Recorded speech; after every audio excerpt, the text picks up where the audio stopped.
সখীকে বলছি, তুমি দেখেছো আমার সখীকে? এসেছিল, আমি নিজের চোখে দেখেছি। কিছু মনে করবেন না ছোট বাবু, নেশাটা বোধহয় একটু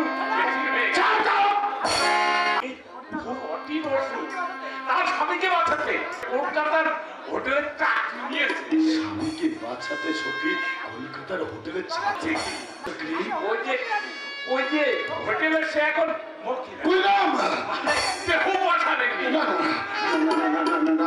পারে না, হতে পারে না। তুমি মিথ্যা বলছো, মিথ্যা বলছো। আমার সখী শত কষ্ট যন্ত্রণা বুকে ধারণ করে সে সাজবে পূজা নেই, কিন্তু কখনো অর্থের লোভে, অর্থের মেয়ে আমি যাতে রাও করে সে কখনো সাজবে না। পাশারিনি আমি মিথ্যে কথা বললে আমার জীবন ঘষে তোমার কোন কথা আমার বিশ্বাস হচ্ছে না।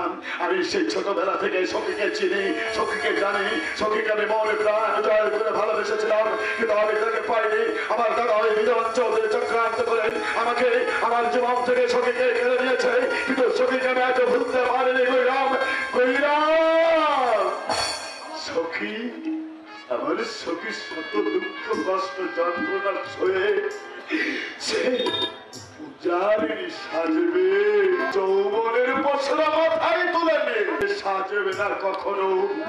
দেহ পশারিনী, দেহ পশারিনী, দেহ পশারিনী, দেহ পশারিনী।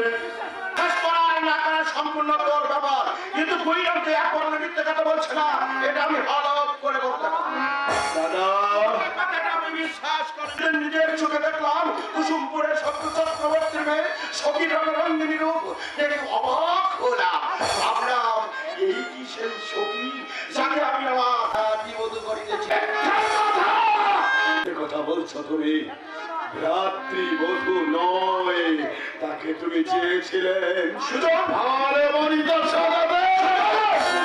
আমি তোমার ছোট ভাই, আমি তো তোমার অর্থ প্রতিপত্তি বিষয় সম্পত্তি কিছু চাইনি। আমি শুধু চেয়েছিলাম সখীকে নিয়ে সুখের স্বর্গ রচনা করতে। চেয়েছিলাম নন্দন কাননের পারিজাতকে নিয়ে আমার স্বপ্নের বাসর ভুলে যা, ওই ভুলে যা ওই চরিত্রহীনাকে। ওর চেয়ে অনেক ভালো মেয়ে দেখে আমি তোকে বিয়ে দেব।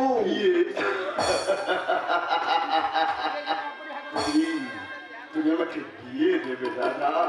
বিয়ে বিয়ে মানুষের জীবনে একবারই হয়। সখীকে বিবাহ না হলে সখীর সঙ্গে অনেক আগেই যে আমার বিয়ে হয়ে গেছে।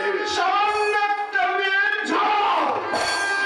একটা মেয়ের জন্য নয়, আমি আমার ভালোবাসার জন্য আজ এই মদে ধরেছি। মদের নেশায় মাতাল হয়ে থাকতে চাই। তোমার চক্রান্তের বই আমি হয়েছি, তোমার চক্রান্তে, তোমার বিশ্বাসঘাতকতায় সখী আমার জীবন থেকে হারিয়ে গেছে। তাই তোমাকে আমি একটা কথা জানিয়ে দিয়ে যাচ্ছি, অর্থপতিগত প্রতিষ্ঠানে তুমি ধরে থাকো আর আমি মদের নেশায় ডুবে থেকে আমার সখীকে ভুলতে চেষ্টা করি। আমি আমার সখীকে ভুলতে তুমি আমার জীবন থেকে যেমন করে কেড়ে নিয়েছো আমার ভালোবাসাকে, তেমনি করে তোমাকেও একদিন এর মর্যাদা দিতে হবে। তোমার এই পাপের শাস্তি তোমাকে পেতেই হবে। আর তা যদি না পাও তাহলে পৃথিবীতে ভালোবাসা, প্রেম